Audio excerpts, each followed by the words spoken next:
오늘 본문은 유다가 바벨론에 포로 끌려간 지 한참 이후에 있을 때 일어날 일에 대한 예언적 말씀입니다. 이미 이사야를 통하여 100년 후에 일어날 그 일에 대해서 예언되어지고 있습니다. 이스라엘 백성들이 우상 숭배, 정확하게 말하면 유대 사람들이죠.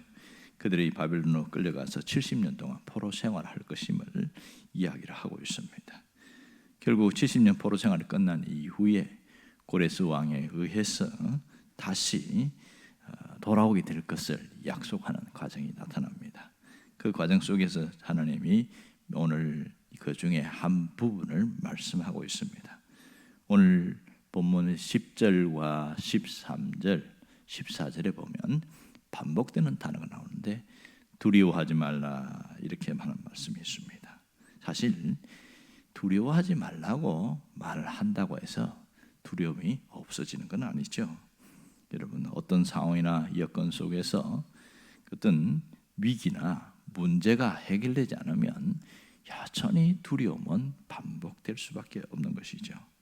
현실적으로 우리가 살다 보면 두려움의 요소가 너무 많습니다. 가장 큰 것은 먹고 사는 일에 문제가 생길 때는 끊임없이 두려움이 찾아옵니다. 그 두려움이 걱정과 근심으로 나타나게 되는 것이죠. 어떤 사람은 직장 때문에, 또 어떤 사람은 자기의 어떤 승진 때문에, 또 어떤 사람은 사업 때문에, 또 어떤 사람은 건강 때문에, 자녀 때문에, 물질 때문에 각자 자기의 고민거리가 많습니다. 이것 때문에 불안하는 것이 많습니다. 모든 불안과 두려움과 걱정, 근심은 가장 깊이 있는 그 감정은 두려움에서 파생돼서 나타납니다. 항상 두려움에서 모든 것이 시작됩니다. 자, 이렇게 두려워하는 이스라엘 백성들, 왜 그럴까요? 그들의 문제가 뭐예요? 나라가 망하고 포로로 끌려가 사는 거예요. 환경 자체가 변하지가 않습니다. 그러니 다시 돌아온다고 하지만 그것은 돌아올 확률이 없어요. 바벨론에 끌려갔는데 바벨론을 방해해버렸습니다. 페르시아라는 나라가 일어났고 새로운 나라가 등장해서 그게 또 정착해 살았는데 여기서 무슨 하나님의 역사가 있으며 어떤 일이 일어날 것인가 전혀 기대할 수 없는 상황이었죠. 하나님이 뭐라고 이야기합니까? 두려워하지 말라. 끊임없이 이야기합니다. 왜요? 하나님이 일하시기 때문이다. 이 일이 어떻게 나타났습니까? 하나님은 고레스라는 왕을 통해서 회복시킬 것을 말씀하셨습니다. 희한하지요. 100년 전에, 그러니까 고레스 왕이 등장하기 정확하게 150년 전에 고레스라는 사람 이름을 말하고 있습니다. 세계 역사에서는 키루스 왕으로 나옵니다. 페르시아의 키루스 왕이 나오는데 성경에 정확하게 이사야 44장 28절에 보면 고레스라는 이름이 나오고 있습니다. 이미 28절, 이사야 44장 28절에 보면 고레스에 대하여 이르기를 이렇게 먼저 합니다. 이게 굉장한 얘기죠. 아니, 지금 이사야가 예언할 때는 지금 유다가 망하지도 않았어요. 그런데도 이미 이렇게 될 것에 대해서 예언을 하고 있습니다. 150년 전에 고레스가 등장할 것에 대해서 얘기를 하고 있습니다. 그가 나타나서 이스라엘 백성들을 다시 고국으로 돌아오게 할 것이다. 실제로 그랬습니다. 그가 키루스가 왕으로 등극한 이후에 누구든지 고국으로 돌아가기를 원하는 사람들은 다시 예루살렘으로 들어가서 성을 건축하고 그렇게 해서 성전을 세우라. 이런 명령이 떨어지는 거예요. 기가 막힌 일들이 생긴 거죠. 이걸 통해서 알 수 있는 게 뭐예요? 역사의 주관자는 하나님이시다. 하나님이 역사를 이끌어가고 계신다. 이것을 우리가 분명히 알 수 있습니다. 인간은 연약하고 하나님의 도움 없이는 살 수 없는 그런 존재이지만 하나님이 역사하신다는 겁니다. 14절에 보면 버러지 같은 야곱아 그렇게 이야기합니다. 이 버러지 같다는 것은 무기력하고 아주 연약한 존재입니다. 밟으면 밟힐 수밖에 없고 지디길 수밖에 없는 그런 연약한 존재를 말하고 있습니다. 너무나 초라하고 나약한 것, 이것이 바로 우리 인간의 모습입니다. 그런데 그 하나님이 뭐라고 이야기하냐면 10절과 13절, 14절에 세 번이나 반복하면서 두려워하지 말라 그 얘기를 하고 있는 거예요. 우리에게 위로와 소망을 주고 있습니다. 왜 그럴까요? 하나님이 일하시겠다고, 함께 하시겠다고 약속하시는 겁니다. 단순히 말만 하는 것이 아니라 하나님은 약속하십니다. 자, 10절에 보면 두려워하지 말라고 하면서 두려워하지 말아야 할 이유에 대해서 이야기합니다. 제일 먼저는 임마누엘입니다. 내가 너와 함께함이라 이렇게 합니다. 임마누엘의 약속이 있습니다. 또 하나는 나는 네 하나님이 됨이라. 생사화복을 주관하시는 그 하나님이 너희 하나님이 되겠다 이렇게 얘기하시는 거예요. 세 번째는 내가 너를 굳세게 하리라. 뭐예요? 약한 자가 아니라 강한 자로 세워주겠다 이렇게 얘기하고 있는 것이죠.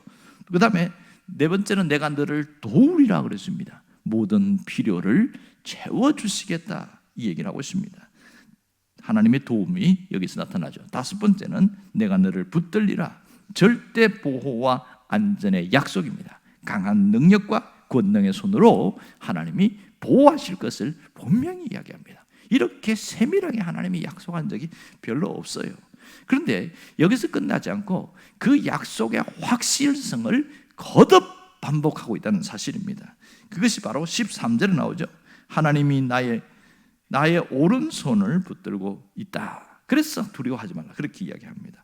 도우리라는 얘기를 또 강조하고 있죠. 내가 너를 도우리라. 14절에도 보면 내가 너를 도우리라 이렇게 이야기합니다. 결국은 어떤 상황에도 하나님이 도우실 것을 끊임없이 이야기하고 있습니다. 왜 이렇게 하나님이 많이 말씀하실까요? 안 믿으니까. 믿었다가 또 아니구만 또 포기하고 안 믿으니까. 문제는 하나님의 약속을 믿는다는 게 생각보다 쉽지 않습니다. 처음에는 다 믿죠, 누구나. 그렇지만은 상황이 바뀌고 어려움이 생기면 아니구만 하고 손을 놔버립니다. 우리를 두렵게 하는 일들이 왜 이렇게 많은지 몰라요. 미래에 앞으로 어떻게 될 것인가. 나이가 들면 들수록 준비가 되지 않은 사람은 노후에 대한 두려움이 굉장히 많습니다. 내가 언제 죽을지 몰라요. 죽어야지 하는데 안 죽는 거예요. 어떤 분이 그러더만 85살인데 이분이 가니까 건강하셔요. 그래서 아이고 건강해서 좋다고 그러더니 내가 죽고 싶은데 왜 안 죽는지 모르겠다고 그러는 겁니다. 정말 죽고 싶어서 그런가? 왜 보니까 그렇게 말하는 이유가 있어요. 불안한 거예요. 돈이 없으니까 불안한. 그것 때문에 난 빨리 죽어야 되는데 이 생명이라는 게 해서 자기가 죽고 싶다고 죽긴 게 아니잖아요. 그런 것 때문에 걱정하고 있고, 또 하나는 죽음의 그림자가 우리를 가장 두렵게 합니다. 상실의 두려움, 실패의 두려움, 이런 것 때문에 우리가 말씀을 붙들다가도 나와버리고 이런 경우가 굉장히 많습니다. 분명한 것은 하나님이 우리를 붙들고 계신다는 사실, 그 확신적 믿음이 우리 안에 있어야 됩니다. 이게 문제인 것이죠. 확신적 믿음이 있어야 됩니다. 하나님에 대한 확신적 믿음이 있으면요, 사실은 두려움이 사라지게 되어져요. 더 강한 믿음으로 세워집니다. 하나님이 오늘 반복해서 약속하는 게 뭐냐면 내가 하라는 말을 계속 강조하고 있어요. 특별히 10절에 보면 내가 무려 5번이나 강조하고 있습니다. 이 히브리어 성경에 보면 5번 나오고 있어요. 그러니까 여기도 나오는 게 보면 내가 너와 함께함이라, 나는 내 하나님이 됨이라, 내가 너를 굳세게 하리라. 끊임없이 얘기합니다. 내가 너를 도와주리라, 내가 나의 의로운 오른손으로 너를 붙들리라. 이 히브리어 성경에 보면 내가라는 말이 계속 나오고 있어요. 계속. 여러분, 문제는 우리 편입니다. 하나님의 약속은 변함이 없어요. 분명히 이루어질 것은 맞습니다. 우리는 이 하나님의 약속이 있음에도 불구하고 우리 믿음이 약하다는 것이 현주소입니다. 뭐 문제 없을 때는 믿음이 굉장히 강하고 좋아 보여요. 그런데 어려움이 생기고 문제가 생기고 마음이 막 공허할 때 그 믿음이 싹 무너져 있는 자신을 발견하게 되어집니다. 왜 이렇게 됐을까? 왜 이 모양이 됐을까? 그러면서 한없이 믿음 없는 자신이 초라하고 한없이 나약한 모습을 절망할 때가 있습니다. 이것은요, 우리만 그런 게 아니고 예수님의 제자들도 그랬어요. 보면 성경에 보면 똑같이 일어나는 반복된 사건이 있는데, 풍랑이 일 때에 예수님 배에서 주무신 사건이 마가복음 8장, 마가복음 4장, 그다음 마태복음 8장, 누가복음 8장에 똑같이 나오고 있어요. 근데 거기서 동일하게 나타나는 사건이 뭐냐면 예수님이 피곤해서 뱃머리에서 주무시고 계셔요. 그런데 거기서 전문가들이 있잖아요. 바다의 전문가들이. 그 어부들이 여러 명이 있음에도 그 풍랑을 못 이기는 거예요. 물이 들어오고 막. 그런데 예수님은 주무시는지 자는 척하는지 가만히 계시는 거예요. 그들이 하다 안 되니까 예수님을 흔들어 깨웁니다. 자, 보세요. 분명히 예수님이 누구신지를 알았어요. 우리와 다른 특별한 분이다. 그분은 메시아다. 이렇게 믿었어요. 그리고 배에 같이 탔어요. 그렇게 함께 가는데 풍랑이라는 심각한 자기 죽음과 삶을, 이 생과 사를 흔드는 그런 문제가 생기니까 예수님에 대한 그 믿음 신앙이 싹 사라져 버렸어요. 아니, 예수님이 이 상황에서 왜 주무시고 계십니까?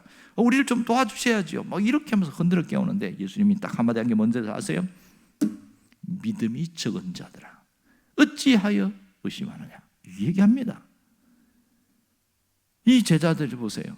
상황을 보면 당연히 이렇게 두려워하는 것이 당연해 보이는데 예수님은 일어나서서 믿음이 적은 자들아, 어찌하여 의심하느냐, 이렇게 하면서 제자들을 책망하는 모습이 나와요. 어찌 보면 우리의 모습과 거의 흡사한 모습들이 참 많습니다. 분명히 하나님에 대한 신앙도 있고 하나님이 함께 하신다는 알고 다 알고 있어요. 이 성경 말씀 수도 없이 알고 어떤 분은 외우기도 했어요. 하지만 왜 내 삶에 능력이 안 나타날까요? 하나님이 그렇게 함께 하신다는데 왜 나는 여전히 두렵고, 하나님이 붙들고 계신다는데 나는 아무도 없는 것 같고, 왜 정반대의 현상이 생기냐는 거예요. 이것은 제자들과 같은 마음 때문에 그렇습니다.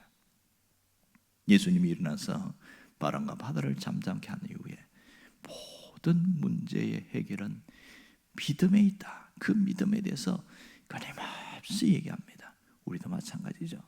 삶이 요동칠 때 우리를 붙들 수 있는 게 뭐예요? 믿음이 우리를 붙들게 됩니다. 그러면 고민이 생기는 겁니다. 어떻게 하면 이 하나님의 말씀이 내 삶에 그대로 재현되어지고 어떤 상황에도 두려워하지 않고 굳건히 견딜 수 있을까? 이거 어떻게 하면 되는가? 이거 하나만 찾아내면 확실히 해결되는 것이죠. 어떻게 하면 됩니까? 그게 어려운 게 아니에요. 하나님 곁에 붙어 있기만 하면 됩니다. 아주 쉬운 거죠. 하나님 곁에 붙어 있기만 하면 됩니다. 여러분, 하나님 곁에 붙어 있다는 게 무슨 뜻이에요? 사실 하나님이 눈에 보이면 붙어 있는 게 쉽습니다. 그런데 하나님이 눈에 보이지 않잖아요. 그러니 하나님 곁에 붙어 있다는 게 이게 굉장히 막연한 실체니까 답답할 수밖에 없어요. 하나님이 어디에 계십니까? 하나님은 말씀과 함께 하십니다. 요한복음 1장 1절에 태초에 말씀이 계시니라. 이 말씀이 하나님과 함께 하시니 곧 하나님이시니라. 요한복음 1장 1절에 말씀이 하나님이시다, 그 얘기했습니다. 하나님은 어디에 계십니까? 말씀과 함께 있습니다. 그러면 하나님 곁에 붙어 있다는 말이 무슨 말이에요? 내가 하나님의 말씀을 꽉 붙들고 있으면 그는 하나님 곁에 붙어 있다고 그렇게 말할 수 있어요. 하나님의 말씀으로 끊임없이 살아가려 몸부림치는 사람은 하나님과 함께하는 사람이고 하나님을 붙드는 사람이다, 이렇게 정의될 수 있죠. 그 속에서 뭐가 생겨요? 믿음이 생기는 거예요. 믿음이 생기는 거예요. 심하게 흔들리는, 나뭇가지가 흔들리는 그런 인생의 세찬 바람이 불 때에 내가 붙들 수 있는 게 뭐가 있겠어요? 돈도 날아가고 사람도 날아가고 다 날아가 버려요. 믿을 수 있는 게 다 없어져 버렸어요. 마지막 붙들 수 있는 것은 하나님입니다. 하나님, 말씀과 함께 하시는 그 하나님을 붙들 때 우리는 능히 이겨낼 수가 있는 거죠. 능히 이겨낼 수 있습니다. 여러분, 하나님은 말씀과 함께 찾아오십니다. 말씀으로 우리에게 오십니다. 제가 세미나에 갔더니 그 코엔 박사님이 그 얘기 하시는 거예요. 아주 똑같은 얘기를 하는 거예요. 여러분, 하나님을 믿는 것이 뭔지 아세요? 하나님과 함께하는 게 뭔지 아세요? 그랬더니 그분이 요한복음 1장 1절을 말하면서 하나님은 말씀 안에 거하십니다. 더 이분은 강하게 이야기하는 거예요. 말씀이 있는 곳에만 하나님이 역사하십니다. 그러면서 성경을 암송하는 것을 강조하기 시작하면서 성경에 대해서 굉장히 이야기를 하는 거예요. 이 성경을 몇천 절을 외우고 있어요.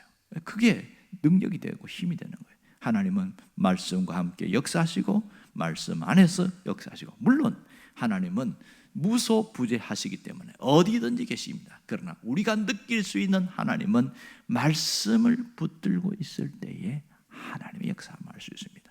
하나님과 동행한다는 그 추상적인 것을 어떻게 알 수 있어요?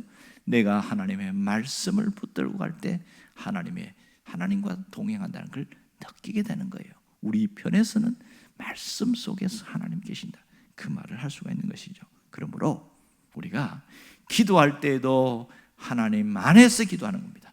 주님의 임재 속에서 기도하는 게 너무 중요한 것이죠. 하나님이 함께 하심을 느끼면서 기도하는 게 중요한 거예요. 그리고 말씀을 묵상하는 것이죠. 특별히 오늘 이 41장 10절은 너무 유명한 말씀입니다. 이 말씀을 또 묵상하고 또 묵상하다 보면 내 마음에 힘이 솟아나기 시작해요. 보이지 않는 영적인 에너지가 솟아납니다. 그러면서 담대함이 생깁니다. 그것은 내가 만든 게 아니에요. 하나님이 주시는 담대함입니다. 보이지 않는 내적인 용기가 생기는 거예요. 내가 만들어낸 용기가 아닙니다. 하나님이 주시는 내적인 용기입니다.